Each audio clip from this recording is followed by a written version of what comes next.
Hi, I'm George Pino, the CEO of Commercial Brokers International, and thank you for joining us today. Today I have Ari Mencias. She's one of our retail experts in specializing in retail in Beverly Hills, but also across Southern California itself as well. And I brought her in today so that she could talk a little bit about the retail trends that we're expecting to see in 2024 and on. And with that in mind, why don't we just jump right into it? Give me the 5 top retail trends that you're seeing right now or expecting for 2024. Consumer spending, Okay.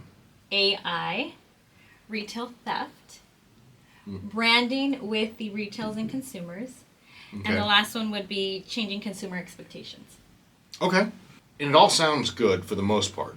I think there are some little hiccups here that we might have to take into consideration, but let's talk about consumer spending. Right now, the consumer spending, from what I have seen or heard and personally experienced, it doesn't seem to be slowing down at all or hasn't really changed. What are the recent numbers that just came out for 2023? The U.S. Census Bureau just gave out reports, I think this morning, that consumer spending was up 3.8% from 2022. The spending was $964 billion. $964 billion. That's got to be some sort of record. It's just shy of $1 trillion. You're talking the national defense budget practically. Well, with inflation, I think that every year, stuff it goes up a little bit, but the consumers are still spending. Right. Now, I think that ties a little bit into Travel. Well, travel's been up. I've seen restaurants full, even people shopping. But the one thing I see that it ties into a little bit is the changing in consumer expectations that you mentioned. Absolutely. As people spend more money, They're and expecting more back. Correct. Online shopping has been a huge convenience for everybody, and I think for a lot of people, they went a little overboard and did all their shopping online, including food, groceries, things like that. And now that the pandemic, we're kind of exiting all of that. I mean, it's always around, but we're exiting it. We're starting to see people get back to the normal of going out shopping, sitting at restaurants, and doing that. But if they're paying the same or paying as much money as they were previously, or more, I think their expectations are shifting because they can always just go online and have it delivered to them. Correct. So they're looking for an experience. Correct. Okay. I think that AI will really help with that, where they're coming into the store and making sure that they are spending more time within the brand, in the store, or the retailer.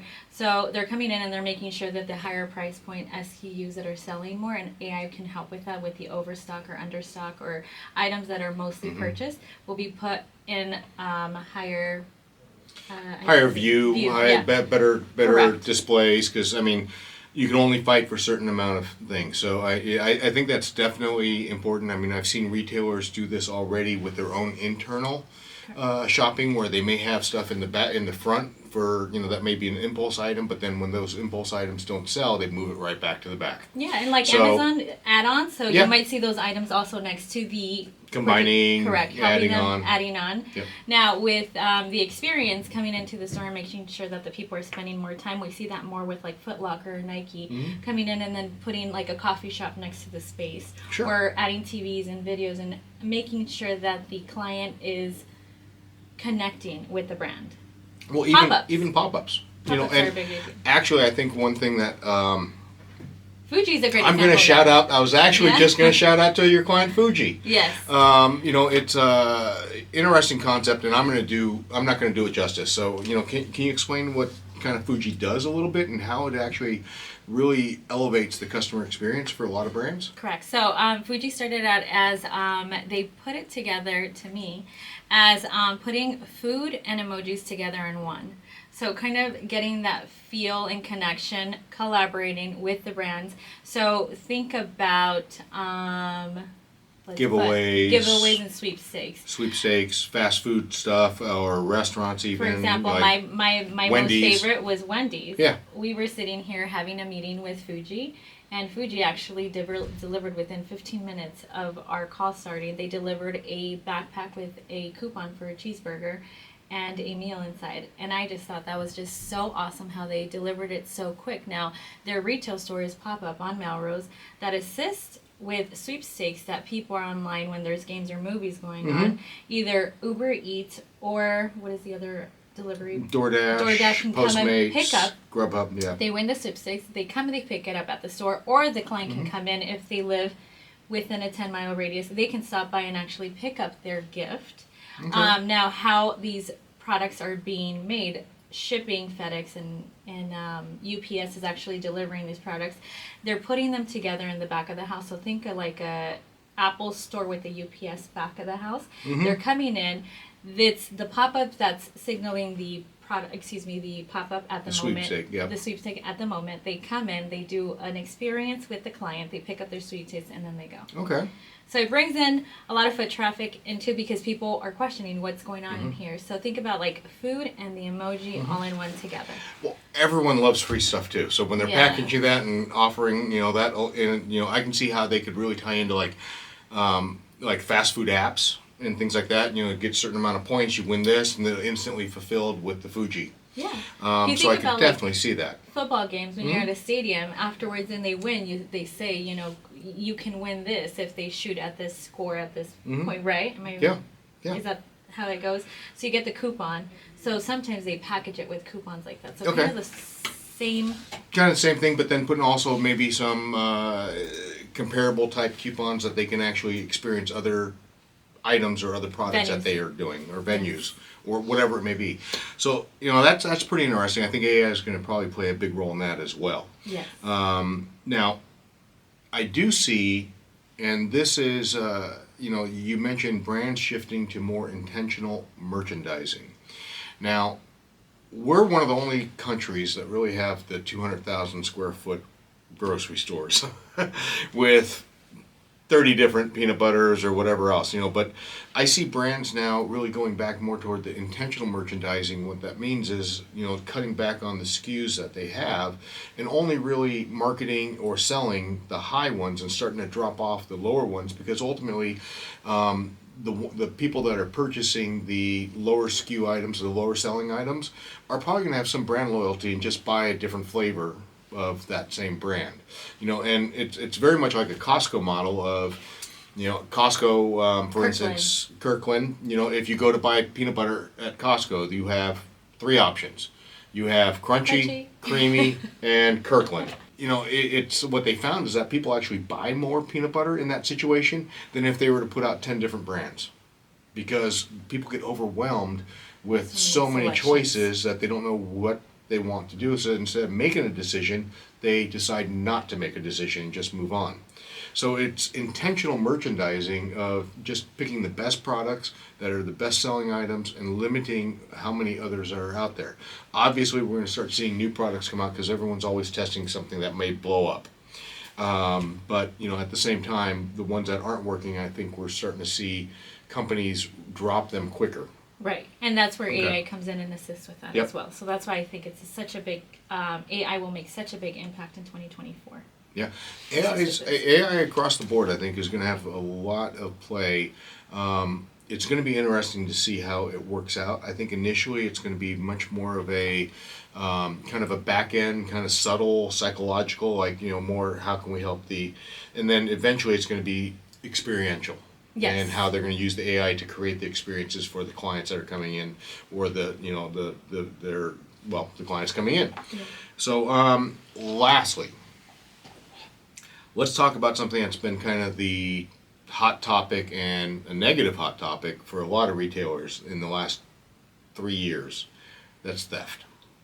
So theft has been growing and growing and growing. And you had mentioned the impact that the retail theft is having. It's actually causing a lot of the chains and stores to reinvest in workers. Correct. Okay. Now, I think retailers are stepping back with self-checkout. I think that they're going to be spending more on labor with more employees and helping them with the customer experience, number one, and number two, to assist with theft. So they don't want to see any of that theft anymore. And I think with self-checkout, we get confused sometimes. Not confused, I mean, the retailer has thought that they can minimize the loss in the labor with the... I actually just saw a study on this, and I know where you're going. I had seen that the thefts had actually more than doubled. They didn't wow. expect that. And when they went to checkout. And so they had originally thought by removing a couple checkers and baggers and employees that they would save enough money to offset the increase. They did expect to have some theft increase, but they didn't expect it to be as much. Correct. So I think what's happening right now is you're starting to see, pushing back where they're getting rid of, some stores are going to start getting rid of self-checkout and just bringing more employees. Other stores may take the tact of locking everything up. I was just going to talk about that, and I think that it's not a negative impact. I think I don't want to confuse it a little bit. I think when you walk into the store and you can just grab and go to self-checkout, it's just an easier experience. As of now, you have to walk in, you find the product, most likely it's going to be locked up. You have to contact a employee to come over and actually unlock it, and by the time you're losing time there for those retailers. Or it's attached to the they have product, to go find and they have to, when they're checking out, Correct. have to call somebody over to open it. I walked into CVS the other day and I said, I need the pods, Tide Pods, and they were locked up. And I pressed the button and I had to wait there. So at the moment, it's great because it kind of made me take a look at other stuff, but at the same time, it made me think, like, do I want to? This is not It's fun. not convenient. It's not convenient at all. Yeah. So would I rather go on Amazon sometimes and just pick it out through there and not have to deal with that? So it will drag a lot of people out of there, or not. Maybe they'll lose a sale because of that. Sure. But we are seeing it more and more in Sephora. We see it more at CVS, Target. Items are just now, due to theft, they're being packaged. Now the retailer is losing money on self-locking these products. And is it worth it or not worth it? We'll see in 2024. It's going to be interesting because, a lot of the products that they have been locking up have been the high-ticket items. Things like razors and stuff, or the items that they can easily be sold quickly for cash because they're a marketable laundry, Tide Pods. It's a marketable item, Correct. So there's always somebody willing to buy it. I think if diapers were less bulky, those would probably be stolen quite a bit too.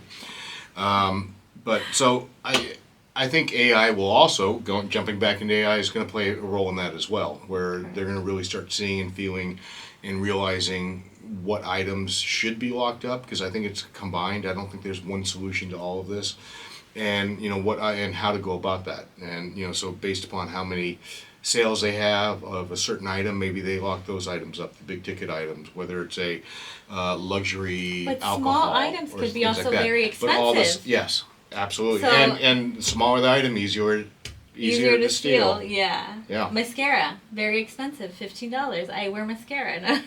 I wouldn't know. So, but yeah. I could definitely see that, especially in the makeup stores. I know with my wife and daughter, they spend enough for me and them on makeup. So, and I keep telling them they don't need it, but You look great. Exactly. So, anyways, the 5 trends then, I guess, that we're expecting. We got consumer spending. It's going to continue, kind of stay along the lines. We have AI. We have intentional merchandising. We have the brand shift, intentional merchandising, a little bit on the changing consumer expectations, but then also the impact of the retail. Now, the one thing I can say, though, is that the good news is that if they do, there'll be a lot more jobs. If they bring back employees and take away the self-checking, there's going to be a lot more jobs available as well, which is then going to put more money into the economy for them to Which purchase also assists with the absolutely customer experience. I completely agree with the customer experience. Convenience is great, but a lot of times people go out to actually have that experience, to actually talk to people, actually feel the product. Yeah. So what I would suggest is, stay tuned. If you haven't subscribed, definitely subscribe. Don't forget to hit that like button. But you want to stay tuned because we're going to do a follow-up on this. I'm going to have Ari come back in and kind of see if these trends are still continuing down 3-4 months later. And, look forward to it. So don't forget again, subscribe if you haven't already. Like that button. And you can reach out to Ari for any of your retail needs. Her contact information is below. Or if you have any ideas for anything that you'd like to see, you can always reach out as well to us. and we'll make sure that we produce that video. Thank you for joining us.